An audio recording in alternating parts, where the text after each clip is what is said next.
मावशी एकदम बोला एक बोला एक एवढं बोला नाही खेळत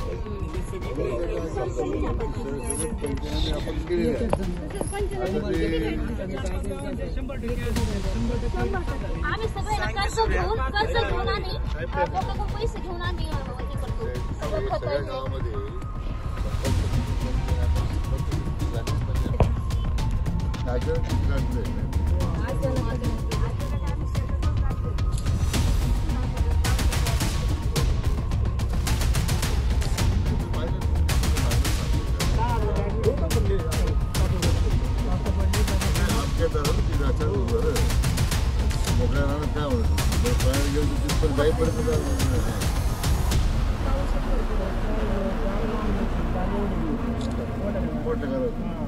दुसऱ्या दिवशी दुपारपर्यंत गारा होत्या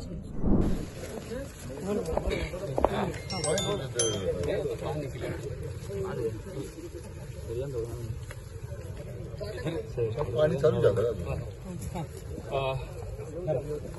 सर आपण पाहणी केलेली आहे काय परिस्थिती आहे आणि काय पंचनामे कसे करणार परिस्थिती अतिशय गंभीर आहे. साधारण ही जी सगळे 4 गावं आहेत 4-5 गावं तर त्याच्यामध्ये तर 100% नुकसान झाल्याचं चित्र आहे. आणि विशेष करून कांदा पीक हे मुख्य पीक होतं.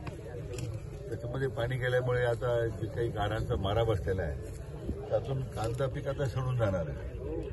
तर 100% नुकसानीची पंचनामे करण्याची सूचना दिलेल्या आहेत.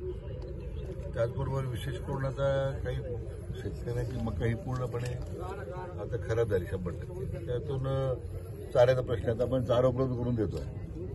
जो काही चारा लागेल शेतकऱ्यांना 100% आपण त्यातून देतो. आता एकदा आपण 3 हेक्टरपर्यंत मर्यादा आपण निश्चित केलेली आहे नुकसानीची त्या ठिकाणी पंचनामे करण्याबद्दल.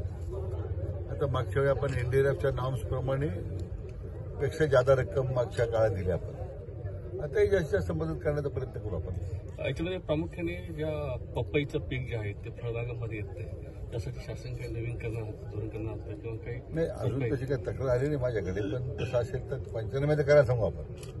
म्हणजे कागदपत्र माहिती उपलब्ध होईल निर्णय करू आपण. काही शेवटी शेतकऱ्याला मदत करण्याची भूमिका शासनाची. माजी आमदारांनी देखील 25,000 रुपये एकरी मदत करण्याची मागणी केली. मागणी करणं ठीक आहे आणि शेतकऱ्याला मदत करण्यामध्ये सरकार कुठे हात आखडता घेत नाही. हो किती जास्त मदत करते आपण निश्चितपणे विचार करू. गारपिटीमध्ये ठराविक भागामध्ये प्रचंड नुकसान होतं. यात एनडीआरएफचा जो नियम आहे 3 हेक्टरपर्यंतचा तो काहीसा हे होतो. कारण बाजूच्याच गावामध्ये काही नुकसान होत नाही पण एखाद्याच गावामध्ये 5-5 हेक्टर जरी असेल तरी पूर्ण नुकसान होतं. नाही कसं आहे एनडीआरएफच्या नॉर्म्स हे 2 हेक्टरचीच मर्यादा होती पूर्वी. आपण राज्य सरकारनं विशेष बाब म्हणून आता ती मर्यादा 3 हेक्टरपर्यंत वाढवलेली. कारण अधिकाधिक शेतकऱ्यांचा फायदा आपण मदत करता आली पाहिजे. आणि हे जे आपण म्हणतो की त्या पद्धतीने 4-5 गावांना त्याचा फक्त तडाखा बसतो नुकसान होतं. परंतु काही गावांमध्ये या पावसाचा फायदा सुद्धा झालेला आहे.